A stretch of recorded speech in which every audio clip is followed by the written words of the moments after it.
Résumer un film en 1 minute, c'est possible. Mais réaliser un film en 1 minute, c'est encore plus fort. Et c'est le concept du Mobile Film Festival international qui se déroule chaque année. Et cette année, encore une fois, on a le privilège d'avoir parmi les candidats participants 3 ou 4 Béninois retenus. On a eu la chance ici à TVC Bénin d'en accueillir 3 qui sont là avec nous sur le plateau. Je vais commencer comme toujours par ma gauche. Aujourd'hui, l'orange a changé de côté. Donc, à ma gauche, nous avons mademoiselle Sekame Chao. Bienvenue chez nous. Merci. À côté, nous avons monsieur Sassou. Ben Johnson Sassou. Ben Johnson Sassou. Bienvenue. Et ici, on a monsieur Adonaï qui a la particularité d'avoir un prénom comme nom de famille. C'est ça? Oui, ici, c'est Onesifo Adonaï. Vous avez participé à ce festival-là, enfin vous avez postulé, on espère que vous allez pouvoir aller au bout. On espère bien. Ça va. Et ça s'est passé comment? Est-ce que vous pouvez nous parler un peu du festival? Mobile Film, c'est un festival qui demande à filmer avec son téléphone. Donc après avoir filmé, tu passes à la post-production, tu obtiens un film, un PAD, et tu postules maintenant au concours. Donc, on a postulé, et il y a déjà la première sélection. Donc, un lot de 54 films a été retenu. Et dans les 54 films, il y a 4 films béninois. Il y a 4 films béninois. Je ne suis pas fort en maths, Naomi non plus, mais est-ce que on peut avoir un pourcentage de chance, la probabilité, parce que vous êtes quand même 4 sur 54? Oui, d'abord, je peux dire que c'est quand on prend le top des pays qui ont plus participé, le Bénin est en top 2. Wow. Donc, on peut déjà espérer quelque chose. Ok, on espère. On espère bien. On va essayer de voir le film de chacun et on revient. C'est parti.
Franchement, bravo. C'est le film de Ben Johnson Sassou. Explique-nous un peu le concept du film. Bon, déjà, c'est un film pour dénoncer la transhumance. J'ai beaucoup voyagé pendant cette période et j'ai en fait remarqué qu'il y a ce problème qui existe et j'ai voulu en parler. Tu nous rassures, il a tué ou pas? Suspense. Pour le festival, vous étiez libre de choisir les thèmes que vous Oui, on était tout à fait libre. Wow. On va lancer un deuxième film pour voir. Incroyable le film de Ben Johnson. Incroyable.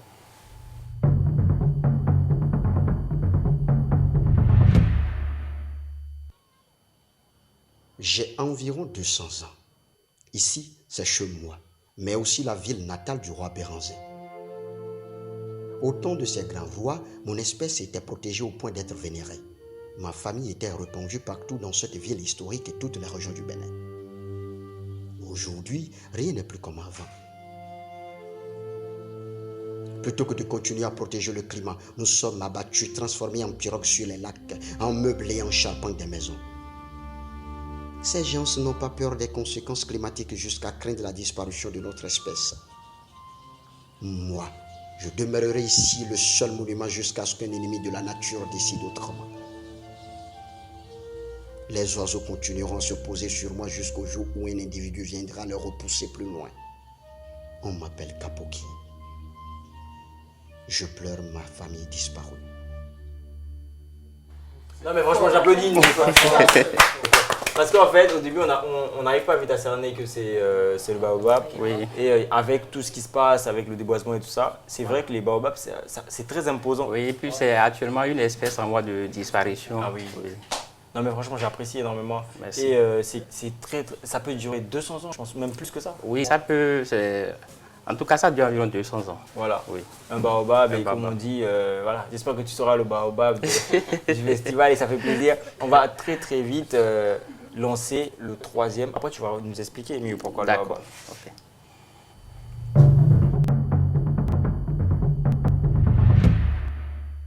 Conte.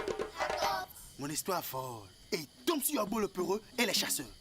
Un jour, alors que la famine s'abattait sur le village, les chasseurs ont décidé d'aller chasser la nuit parce qu'ils n'avaient rien trouvé dans la journée. Arrivé dans la brousse, Yogbo le peureux avait très peur. Et il s'est caché derrière ses compagnons. Tout à coup... C'est toi. Lève-toi de là tout de suite et viens te coucher. Une fille n'écoute pas les histoires d'hommes. Toutes les filles d'ailleurs. Je disais donc, tout à coup, un lion surgit derrière eux. Ils bondirent sur les chasseurs qui s'enfuirent. Yogbo tire sa dague par réflexe et l'enfonce dans le cœur du lion. Le coup le tua immédiatement. Et les autres chasseurs venaient et soulevaient l'animal. Ils rentraient au village et Yogbo le peureux fut célébré en héros. Waouh maman, quand elle serait grande, est-ce que je peux devenir comme Yogbo? Bien sûr que oui mon cœur, tu peux devenir tout ce que tu veux.